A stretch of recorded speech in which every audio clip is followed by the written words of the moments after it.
할렐루야. 오늘도 하나님 우리와 함께 하시는 복되고 좋은 날입니다. 평강의 주께서 친히 때마다 일마다 여러분에게 평강을 주시기를 간절히 축원합니다. 우리 옆에 있는 분들에게도 우리 함께 축복하십시다. 우리 방송으로 예배하는 모든 우리 성도님들께도 축복을 드립니다.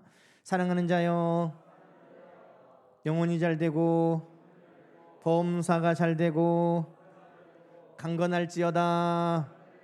아멘. 우리 하나님 앞에 영광의 박수 올려드립시다. 하나님 감사합니다. 계속해서 우리 부활에 대해서 함께 나누고 있습니다. 여러분 구원 받았습니까? 정말요? 이 구원 받는 건 나중에 우리가 죽었을 때 받는 거 아니에요? 여러분 아멘 하셨는데 맞습니다. 우리가 구원은 이 땅에 있을 때도 구원을 받고 또 우리의 구원은 우리가 육신을 벗고 하나님 나라에 들어갈 때 완성이 되는 것입니다. 그래서 구원에 대해서 이미 그러나 아직이라고 이야기합니다. 이미 우리는 구원받았고 그러나 아직 완성은 되지 않았다. 그러나 중요한 것은 이 땅에서 우리가 구원받은 삶의 감격과 기쁨을 누리고 있다는 것입니다. 여러분 하나님의 나라는 죽어서만 갑니까? 지금 여러분 하나님의 나라를 누리고 계십니까? 하나님의 나라도 죽어서만 간다면, 이 땅에서는 하나님의 나라를 천국을 누릴 수가 없다면 여러분 얼마나 불행합니까? 누가복음 17장 21절에 우리 예수님께서 뭐라고 말씀하셨습니까? 하나님의 나라는 너희 안에 있느니라. 내 안에 하나님의 나라가 있다 하시는 분들 아멘. 아멘. 우리는 이 땅에서도 천국을 누리는 거예요. 천국의 기쁨, 하나님의 나라의 그 기쁨, 그것을 우리는 이 땅에서도 누리는 것입니다.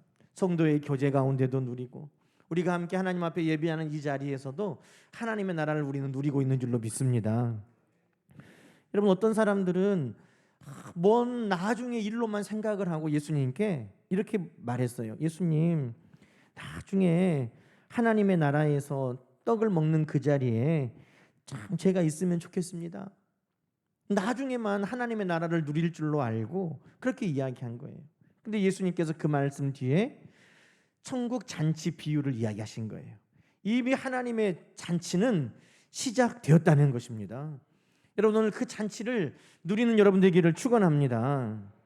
또 여러분 하나님이 주시는 상급은 나중에 천국에 가서만 받습니까? 만약에 제가 여러분 이 땅에서는 우리는 고생해야 됩니다. 이 땅에서는 하나님이 상급을 안 주셔도 나중에 하나님 나라에 가서 주십니다. 이 땅에서는 국물도 없습니다. 이렇게 말하면 아마 여기에 있는 분들 대부분 다 실망할걸요. 낙심할 겁니다. 그런데 여러분 우리 하나님이 우리 주님이 주시는 상급도 하나님 나라에서만 누리는 것이 아니라 이 땅에서 누리는 것입니다. 이 땅에서도 누리고 하나님 나라에서도 누리는 것이에요. 우리 주님은 이 땅에 오셔서 생명을 주시고 또 우리에게 풍성함을 주시는 주님이십니다. 야고보서 1장 여러분 17절 말씀 보면 온갖 좋은 은사와 온전한 선물이 다 위로부터 빛들의 아버지께로부터 내려온다고 말합니다. 여러분 나중에 우리가 죽어서 하나님 나라에 가서 누린다면 뭐 내려온다고 말할 필요가 없죠. 그 땅에서 그냥 누리는 거죠. 그런데 이 땅에서도 하나님이 우리에게 주시는 온갖 좋은 은사와 온전한 선물을 하나님께서 위로부터 우리에게 내려주신다는 말씀인 것입니다. 그러니 이 땅에서도 우리는 하나님의 은사, 하나님이 주시는 선물들, 하나님이 주시는 상급을 이 땅에서도 받아 누리는 것을 여러분 기억하시기 바랍니다. 그러니 구원도 하나님의 나라도 또 상급도 저 천국에 그때 가서만 누리는 것이 아니라 이 땅에서도 하나님은 지금 우리에게 허락하여 주셨습니다. 그런데 여러분 부활은 어떨까요? 부활은 지금 이 땅에서도 누릴 수 있을까요? 부활은 어떻게 생각했어요? 부활은 진짜 우리가 딱 죽어야 부활하는 거 아닙니까? 부활은 정말 나중 이야기 아닙니까? 부활은 정말 나중에만 우리가 누릴 수 있는 것 아닙니까? 여러분 어떻게 생각하세요? 그러나 여러분 구원을 이 땅에서 우리가 지금도 누리는 것처럼 하나님의 나라를 지금도 우리가 이 땅에서 누리는 것처럼 하나님의 상급을 이 땅에서도 우리가 누리는 것처럼 부활도 이 땅에서 누리는 것을 기억하시기 바랍니다. 이 땅에서 우리는 예수 부활을 지금도 우리의 부활로 누리는 것입니다. 지난주에 우리가 베드로전서 1장 3절 말씀을 함께 나눴는데 여러분 한 주 동안 암송해 보셨어요? 많은 분들이 한 주 동안 지난주 설교도 막 다시 들으시면서 또 금주의 말씀 영상도 보시면서 많은 분들이 아마 암송하셨던 것 같아요. 한번 우리 암송하신 분들은 암송해 보시고 암송 못 하시는 분들은 화면을 보고 함께 읽어 보시죠. 자, 베드로전서 1장 3절입니다. 우리 주 예수 그리스도의 아버지 하나님을 찬송하리로다. 그의 많으신 긍휼대로 예수 그리스도를 죽은 자 가운데서 부활하게 하심으로 말미암아 우리를 거듭나게 하사 산 소망이 있게 하시며. 할렐루야. 여러분, 예수 그리스도께서 죽은 자 가운데서 부활하심으로 우리에게 나타나는 일들이 있다는 겁니다. 예수님의 부활은 우리의 부활이 되는데 우리의 부활이 나중에 예수님께서 이 땅에 오실 때 우리의 죽은 몸이 부활하는 것, 그것만을 말하는 것이 아니라 예수 그리스도의 부활이 이 땅에서 우리에게 어떻게 누려지느냐? 성경은 뭐라고 말씀합니까? 우리를 거듭나게 하시고 산 소망을 우리가 가지며 살게 하신다는 것입니다. 그러니 부활을 이 땅에서 누리는 성도들은 어떤 모습으로 살아가요? 거듭나고 소망을 가지고 사는 것이 바로 이 땅에서 부활을 누리는 성도의 모습이라고 말씀하고 있는 것입니다. 사랑하는 여러분, 그렇습니다. 부활도 먼 훗날의 이야기만이 아니에요. 구원을, 하나님의 나라를, 하나님의 상급을 이 땅에서도 지금도 누리게 하신 하나님은 예수 그리스도를 죽은 자 가운데서 다시 살아나게 하심으로 말미암아 우리에게 거듭남을 주시고 산 소망을 주셔서 우리로 이 땅에서 부활의 삶을 살아가게 하고 계시는 것입니다. 이 삶이 여러분 가운데 있기를 주님의 이름으로 축원합니다. 여러분, 이 땅에서 구원을 누리지 못하면 주의하셔야 돼요. 이 땅에서 구원을 누리지 못했는데 하나님 나라에 가서는 구원받을 수 있을까? 이 땅에서는 하나님의 나라를 누리지 못하는데 죽어서는 하나님 나라에 들어갈 수 있을까? 이 땅에서는 하나님의 상급을 하나도 못 받았는데 죽어서는 하나님의 나라의 상급을 받을 수 있을까? 이 땅에서는 부활을 누리지 못했는데 나중에 부활은 누릴 수 있을까? 여러분, 그걸 어떻게 우리가 확신할 수 있습니까?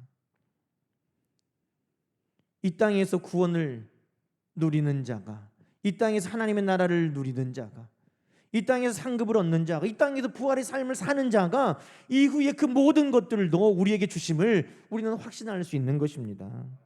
여러분, 요한복음 3장 3절 5절에는 예수님께서 니고데모와 이런 대화를 하셨습니다. 어떻게 해야 영생을 얻을 수 있습니까? 그런 예수님께서 말씀하셨죠. 예수께서 대답하여 이르시되 진실로 진실로 네게 이르노니 사람이 거듭나지 아니하면 하나님의 나라를 볼 수 없느니라. 거듭남이 하나님의 나라, 구원, 부활 다 연결이 돼 있는 거죠. 아니, 사람이 늙었는데 어떻게 어머니의 뱃속에 들어갔다가 다시 나옵니까? 예수님께서 또 5절에 말씀하시죠. 예수께서 대답하여 이르시되 진실로 진실로 네게 이르노니 사람이 물과 성령으로 거듭나지 아니하면 하나님의 나라에 들어갈 수 없으리라. 여러분, 이 땅에서 거듭남은 이렇게 중요한 것입니다. 이 땅에서 거듭난 자가 하나님의 나라에 들어가고, 이 땅에서 거듭난 자가 구원의 은혜를 누리고, 이 땅에서 거듭난 자가 부활을 누리게 될 것입니다. 여러분, 우리는 이 땅에서 부활을 이렇게 누리는 거예요. 부활은 거듭남, 새롭게 됨입니다. 디도서 3장 말씀에도 4절부터 한번 우리가 읽어보십시다. 디도서 3장 4절. 우리 구주 하나님의 자비와 사람 사랑하심이 나타날 때에. 자, 여러분, 하나님의 자비와 사람들을, 인생들을 하나님이 사랑하심이 언제 나타났습니까? 예수 그리스도께서 십자가에 달리실 때, 그 아들을 십자가에 내어주실 때 하나님이 얼마나 사랑이 많으신지 그것을 세상 가운데 보여주셨다는 겁니다. 또 5절 말씀 읽어봅니다. 우리를 구원하시되 우리가 행한 바 의로운 행위로 말미암지 않고 오직 그의 긍휼하심을 따라 우리를 구원하셨다는 거예요. 이해되시죠? 자, 그런데 그의 긍휼하심을 따라 우리를 구원하시면 우리 가운데 드러나는 일들이 있습니다. 그게 뭐냐면 중생의 씻음과 성령의 새롭게 하심이 나타난다는 거예요. 우리가 하나님의 구원하심을 얻으면 우리 가운데 중생, 거듭남, 새롭게 됨이 우리 가운데 나타난다는 것입니다. 여러분, 사람이 언제 새롭게 된다고 합니까? 언제 달라진다고 그럽니까? 어떤 때 사람이 변화된다고 그럽니까? 세상에서도 여러 가지 계기가 있죠. 군대 갔다 오면 사람이 좀 달라진다고, 그런 것 같지 않던데 그런 사람들도 있죠. 군대 갔다 오면 군대 갔다 와서 사람이 많이 철이 들고 달라졌다고. 또 어떤 경우도 있어요. 결혼했더니 아주 이제 어른스러워졌다고.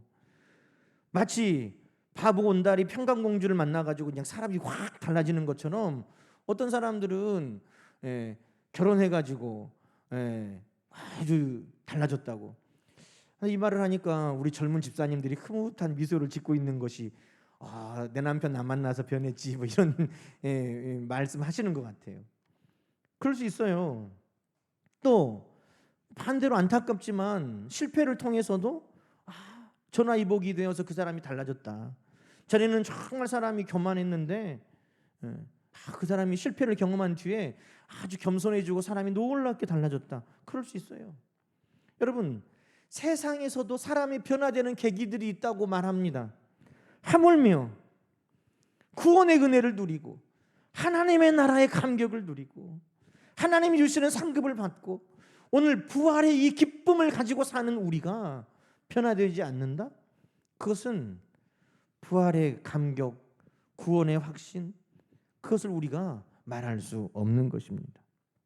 그러므로 오늘 예수 그리스도의 부활이 나의 부활이다 라고 말하는 사람들은, 예수 그리스도의 부활이 나에게도 이루어진다라고 확신하고 말할 수 있는 사람들은 오늘 이 땅에서 그것을 거듭남과 새롭게 됨으로 누리는 사람인 것입니다. 오늘 여러분, 예수 그리스도의 부활이 여러분 삶 속에서 거듭남으로 새롭게 됨으로 오늘 증명되고 드러날 수 있기를 주님의 이름으로 축원합니다. 여러분, 우리는 알게 모르게 예수 그리스도를 믿고 달라졌습니다. 또 달라지고 있습니다. 새롭게 되고 변화되고 있습니다. 여러분 중에 혹시 예수 그리스도를 믿기 전보다 막 더 악해진 분들 계세요? 나이를 먹으니까 내가 예수 그리스도를 믿든 안 믿든지 나이를 먹으니까 고집이 더 막 세지고 더 악해지고 사람이 아주 그냥 독해졌다. 내가 예수 그리스도를 믿었는데도 내가 이전보다 더 내가 그렇게 됐다 하시는 분들 계세요? 아마 쉽지 않을걸요. 예수 믿고 더 악해지기가 쉽지 않아요. 예수 믿고 더 독해지기도 쉽지 않아요. 여러분, 우리는 달라지고 있어요. 우리는 예전보다 더 좋아지고 있지 못하더라도 분명한 게 있어요. 예수 그리스도를 믿고 우리 안에 시작된 변화가 있는데 그것은 우리가 죄를 대할 때 불편하다는 것이에요. 죄를 지면 불편해요. 괴로워요. 제가 엊그저께 코로나 백신을 맞았거든요. 근데 그 작은 주사 하나를 맞았는데 진짜 딱 독감 걸린 것처럼 그렇게 밤새 힘들었어요. 그 주사가 들어와 가지고 저를 막 힘들게 하는 거예요. 그것을 통해서 내 안에 좋은 일들을 지금 시작해 나가는 것이죠. 여러분, 예수 부활이 우리 가운데 거듭남과 새롭게 함을 시작하는 첫 번째는 뭐냐면 우리를 이전의 삶에서 달라지도록 우리 안에 죄와 싸우는 일들을 시작하게 하시는 것입니다. 우리를 괴롭게 해요. 성령이 늘 찔러서 우리를 힘들게 만들어요. 말씀에 부딪혀서 말씀대로 살지 못할 때 너무 괴로워요. 그것을 바울도 고백했습니다.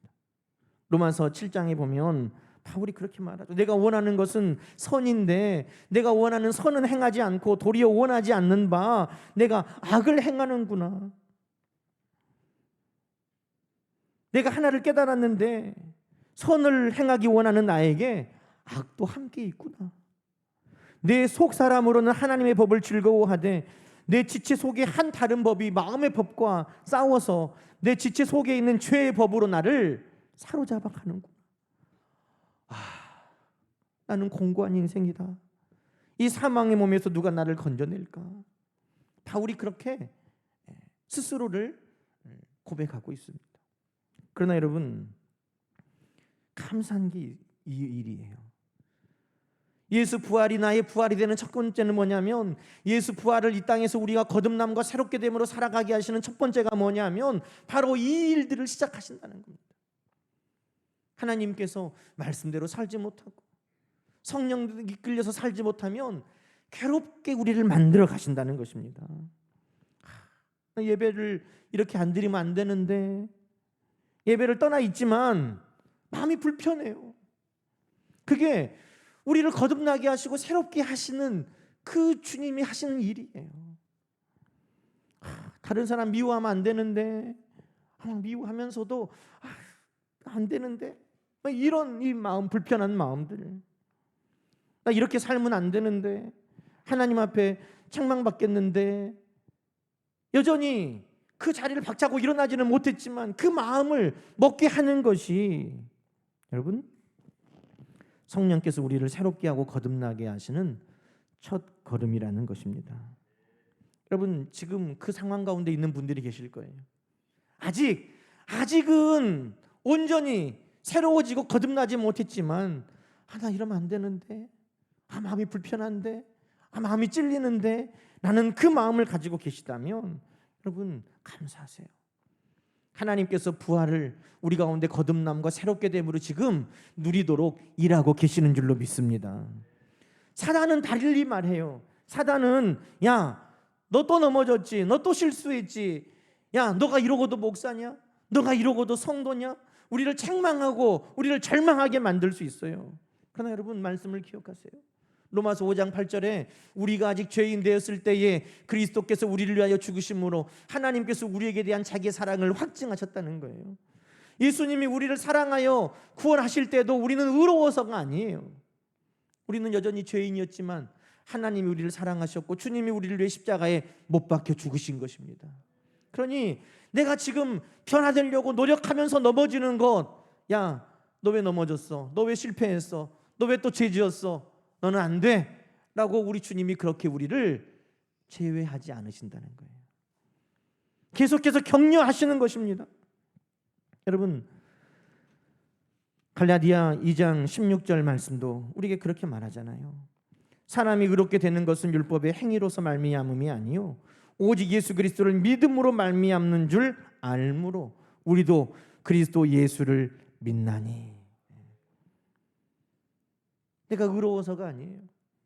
그러나 내 안에 지금 그 일을 시작하게 하시는 우리 하나님, 우리 주님이 계시니 여러분 기뻐하시고 힘써 싸울 수 있는 우리 모두가 되어야 할 것을 여러분 기억하시기 바랍니다. 히브리서 12장에는 이렇게 말합니다. 너희가 아직 죄와 싸우되 피 흘리기까지 싸우지는 않았다는 거예요. 나 이러면 안 되는데, 이 마음을 먹는 것을 뛰어넘어 이제는 어디까지 가야 되느냐? 피 흘리기까지 싸워야 된다는 것입니다. 여러분, 그것이 뭐냐? 바로 두 번째 단계예요. 피 흘리기까지 싸운다. 그 단계가 뭐냐면 내가 십자가에 못 박히는 것입니다. 오늘 2장 20절에 뭐라고 말씀합니까? 내가 그리스도와 함께 십자가에 못 박혔나니. 피 흘리기까지 싸우는 거예요. 십자가에 못 박힐 때 피 안 흘리고 못 박힐 수 있나요? 내가 피 흘리기까지 싸운다 하는 것은 내가 십자가에 죽는다 하는 것을 말하는 것입니다. 여러분, 우리는 왜 새로워지지 못하느냐? 그 이유는 그냥 안 되는데 마음만 먹고 피 흘리기까지 싸우지 않기 때문이에요. 히브리서 12장 1절에 말하는 모든 무거운 것과 얽매이기 쉬운 죄를 벗어버려라 그랬는데 거기까지는 아직 나가지 못해요. 옛사람을 벗어버리지 못하니 우리는 거듭남을 누리지 못하고 있는 것입니다. 여러분, 성경은 계속해서 우리에게 거듭남에 대해서 말할 때 십자가에 못 박히는 것을 말합니다. 로마서 6장 6절 보면 우리가 알거니와 우리의 옛사람이 예수와 함께 십자가에 못 박힌 것은 이렇게 말합니다. 그러니 내가 부활의 삶, 거듭남과 새롭게 됨을 이 땅에서 누리기 원한다면 두 번째 단계는 뭐라는 거예요? 마음에 찔리는 것으로 그냥 안 되는데 라고만 하는 것이 아니라 피 흘리기까지, 내가 십자가에 못 박혀 내가 죽기까지 그 자리에 나가야 된다는 것입니다. 내가 죽지 않으면 부활은 없잖아요. 죽지 않는데 어떻게 부활합니까? 죽지 않는데 어떻게 거듭납니까? 죽지 않는데 어떻게 새롭게 됩니까? 바울이 고백하는 것처럼 날마다 나는 죽노라 하는 그 삶이 우리 가운데 이루어질 때 우리는 거듭남과 새롭게 됨을 우리 삶 속에 누리게 되는 것입니다. 여러분, 무엇을 죽여야 될까요? 육신의 일, 우리가 말하는 살인, 간음, 도적질, 음란 이런 것들, 이 중에 하는 분들이 있겠어요? 그런 것뿐만 아니더라도 우리가 날마다 우리를 십자가에 못 박아야 될 일들이 있는 거예요. 바울은 특별히 자기의 자랑을 십자가에 못 박았어요. 여러분, 바울은 가말리엘이라고 하는 그 당시에 최고의 지도자에게 교육을 받았어요. 그러니 아주 훌륭한 학문적인 소양을 가지고 있죠. 뿐만 아니라 8일 만에 할례 받고 베냐민 지파 왕족이죠. 히브리인 중에 히브리인이요, 율법으로는 바리새인이요, 내가 열심으로는 교회를 박해하고 율법에는 흠이 없는 자다. 바울이 아주 의롭다고 자신만만하고 자랑할 것이 많은 사람이었다는 거예요. 그런데 여러분, 자랑이 많은 사람들은요 무시하는 일들이 많아요. 나는 이렇게 하는데 왜 너는 못했니? 또 자랑을 하려고 하면은요 자기보다 더 잘하는 사람을 보면 시기하는 마음이 생겨요. 그러니 바울이 다른 죄는 없이 율법에 완전하다 할지라도 그 안에 있었던 게 있어요. 그게 바로 자랑이었다는 거예요. 자랑하니 무시했고 자랑하니 시기했고 하는 일들이 우리 가운데, 바울은 그것까지라도 십자가에 내가 못 박아야 되겠구나 라고 깨닫고 오늘 날마다 나는 죽노라, 피 흘리기까지 라고 오늘 우리에게 권면하고 있는 것입니다. 사랑하는 여러분, 내가 이것을 십자가에 못 박아야 될 건 무엇일까요? 내가 피 흘리기까지 아직 싸우지 못해서 안 되는데 하면서도 십자가에 못 박지 못하고 아직도 머물러 있는 그것은 무엇일까요? 여러분이 아마 잘 아실 겁니다. 그것을 날마다 십자가에 못 박는 일, 피 흘리기까지 그것과 대적하여 싸우는 일, 그 일들이 날마다 우리에게 이루어질 때 비로소 부활이 우리 삶 속에 거듭남과 새롭게 됨으로 역사하게 될 것입니다. 여러분, 마지막으로 우리가 부활을 이 땅에서 누리기 위해서 거듭남과 새롭게 됨을 산다면 그것은 갈라디아 5장 17절 말씀입니다. 그들 자신을 위하여 살지 않고 오직 그들을 대신하여 죽었다가 다시 살아나신 이를 위하여 살게 하려 함이라. 우리의 삶의 의미와 목표가 바뀌는 것입니다. 내가 거듭나서 새로워진다는 것은 내가 예수 잘 믿고 내가 축복받아서 내 자신을 드러내고 의롭게 되고 내 자랑할 것이 많아지고 하는 것이 아니라, 내가 예수 그리스도를 믿음으로 말미암아 내 삶의 목표가 예수 그리스도를 위하여 사는 것이라. 오늘 우리가 읽은 말씀 가운데 하는 것처럼 20절에 내가 그리스도와 함께 십자가에 못 박혔나니 그런즉 이제는 내가 산 것이 아니요 오직 내 안에 그리스도께서 사시는 것이라. 이제 내가 육체 가운데 사는 것은 나를 사랑하사 나를 위하여 자기 몸을 버리신 하나님의 아들을 믿는 믿음 안에서, 그 아들 예수 그리스도를 위해서 내가 믿음으로 사는 것, 이것이 나의 새롭게 되는 목표라고 말하고 있는 것입니다. 여러분, 예수 믿고 복받아서 이제는 내 자랑이 더 많아졌다면 그것은 아직 거듭남이 아닌 것이죠. 내가 예수 믿고 축복을 많이 받아서 내 자랑할 것이 더 많아지는 것으로 내가 하나님의 은혜를 누린 것으로 착각하면 그것은 거듭남과 새롭게 됨이 우리 가운데 아직 없는 것입니다.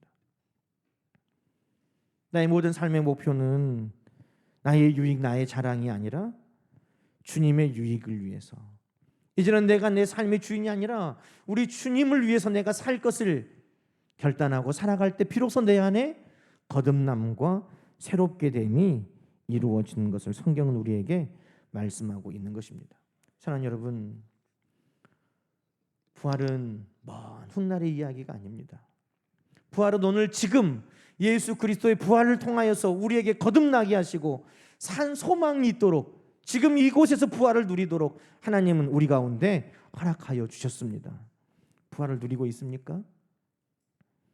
내 마음에 찔림이 있다면 변화가 시작되고 있는 것입니다. 감사하십시오. 그러나 거기에 머무르지 마시고 모든 얽매이기 쉬운 죄를 다 십자가에 내어 피 흘리기까지 나 자신을 못 박으면서 거듭남과 새롭게 됨을 위해서 힘써 싸우십시오. 그리고 승리할 때조차도 내 자랑과 의가 아니라 오직 우리 주님의 영광을 위해 내가 살아가는, 그것이 바로 거듭남과 새로워짐의 완성이 되는 것입니다. 여러분, 우리가 이 거듭남과 새롭게 됨을 살아갈 때 꼭 필요한 것이 있습니다. 그게 뭐냐면 성령님이십니다. 필요한 것이라고 하니까 너무 죄송하네요. 꼭 필요한 게 바로 성령님이 우리를 도와주시는 거예요. 성령님이 우리를 붙들어 주시지 않으면 결코 우리는 새롭고 거듭날 수 없습니다. 디도서 3장 말씀, 우리를 중생의 씻음을 어떻게 주신다는 거예요? 성령의 새롭게 하심으로. 성령을 우리 가운데 풍성히 부어주심으로 우리 안에 새로워짐과 거듭남은 이루어지는 것입니다. 그리고 그 성령님은 말씀과 함께 늘 우리 가운데 함께 하시는 거예요. 요한복음 20장에 보면 예수님께서 말씀을 하시면서 제자들에게 성령을 받으라, 말씀과 함께 성령이 임했어요. 사도행전 10장에도 고넬료의 집에서 베드로의 말씀을 들을 때에 사람들에게 성령이 임했어요. 또 에베소서에 보면 성령의 겁은 곧 하나님의 말씀이다. 성령과 말씀은 늘 함께 가는 것입니다. 그래서 지금 계속해서 우리가 말씀을 암송하자, 우리의 마음에 말씀을 새겨놓자, 말씀을 많이 담아보자 라고 하는 것입니다. 여러분, 말씀과 함께 성령이 늘 우리 가운데 거하셔서 이 부활을 통해 오늘 우리에게 거듭나게 하시고 새롭게 하시는 은혜가 오늘 예배하는 사랑하는 모든 성도님들께 드러나고 증거될 수 있기를 주님의 이름으로 간절히 축원합니다. 함께 기도하십시다. 하나님 아버지, 감사합니다. 우리 주님 부활하심으로 말미암아 우리를 거듭나게 하시고 산 소망이 있게 하신 것을 감사합니다. 오늘 사랑하는 모든 성도들 안에 하나님이 이 일들을 이미 시작하신 줄로 믿습니다. 찔리게 하시고 괴롭게 하셨다면 이제 피 흘리기까지 싸워서 내 모든 탐심까지도 십자가에 못 박아 거듭나게 하여 주시고, 거듭난 이후에 모든 우리의 삶이 우리 주님을 위해 사는 삶으로 변화되게 하여 주옵소서. 오늘 주신 말씀 기억하고 그 말씀 마음에 새겨서 늘 말씀의 인도함을 받는 성도들 되게 하여 주옵소서. 예수님의 이름으로 기도하옵나이다. 아멘. 주님 내 안에